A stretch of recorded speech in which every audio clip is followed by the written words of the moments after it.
How do you manage comorbid anxiety and ADHD? Comorbid means that both are going on at the same time. Your child is anxious, but they also have ADHD. And which is which? And how do you deal with it? And how do you help your child move forward? And really understanding what things are coming from which side. I'm Ivan. I am a parent coach. I work with families who have teens who have ADHD so that you can heal, so that you can move forward, so you can have clarity, so you can grow and have peace inside your home.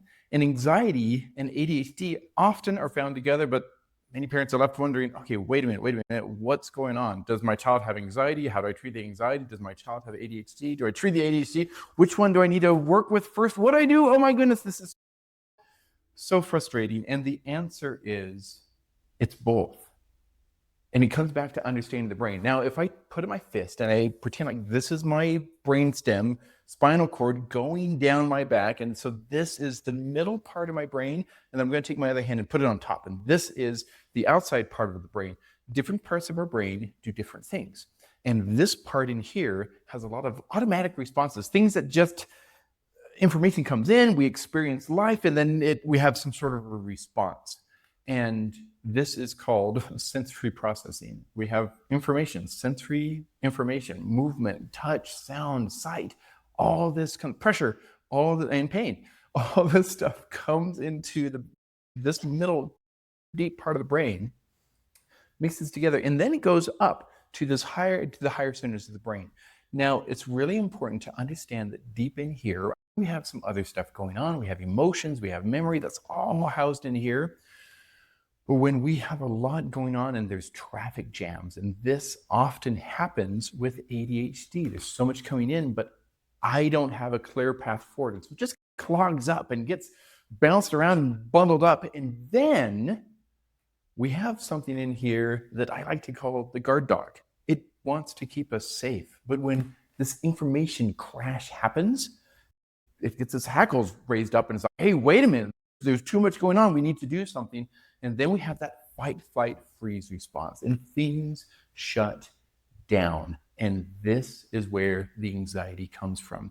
See, anxiety is related to things that are going to happen in the future. Things that happened in the past, not really anxiety related, more related to depression and some other things. But anxiety lives in our future about how do I move forward?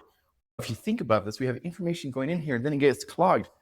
How do you move forward? That's actually the information being able to flow and go somewhere so that we can do something. But when it's clogged up, we aren't moving forward and we aren't flowing. So how do you manage anxiety and ADHD? You need to look at how to help the brain process. You need to look at how to decrease that clutter inside. And you can do that in a variety of ways. You can talk things through and break them down into sub-steps, really small. Hey, you know what? No, you don't need to do all your homework right now. Let's just sit down and open up a book. Let's work at this one problem. Hey, you don't need to worry about this big assignment. Let's segment it into small things. Let's make a list. Let's clear out the clutter from around our room so there aren't so many things going on that are filling up our brain. Let's turn off the music for a little bit. Let's turn down the TV. Let's tell the other kids to go into the other room and be quiet for a little bit. Let's cut down the information going in. Let's make sure that you're comfortable so that we can focus. Hey, we're overwhelmed. Let's take a little break. Let's go do something. Let's dance. Let's throw a ball back and forth. Let's move. Let's push. Let's wrestle and then go back so that I am processing well and my mind is clear and that information is flowing. And when it does, guess what? The anxiety goes down and the ability to focus with the ADHD goes up. These two things are related. So how do you manage ADHD that is comorbid with anxiety? You work on the processing side. Now, as I said before, I am a parent coach. This is what I do. I give you the knowledge, the skills, the confidence, the mindset, the perspective so that you can work with your teen and you are confident in your own skills. You have me right in your back pocket talking to you through the phone. You have my videos that I teach you all this stuff inside so that you can thrive. And all you have to do is reach out to me and say, hey, Ivan, I'm interested in your program. I want to know more. I want my family to thrive. I also want you to follow my channel. I want you to share my channel with your friends, reach out to those you're talking with people, and you're just like, yeah, you know what? You're having troubles with your kids. I'm having trouble with my kids. I don't know how to parent. You don't know how to parent. Hey, I saw this guy. Share my channel. Let's lift each other. Let's make this world a better place, a more peaceful place where you have skills moving forward. I'm excited.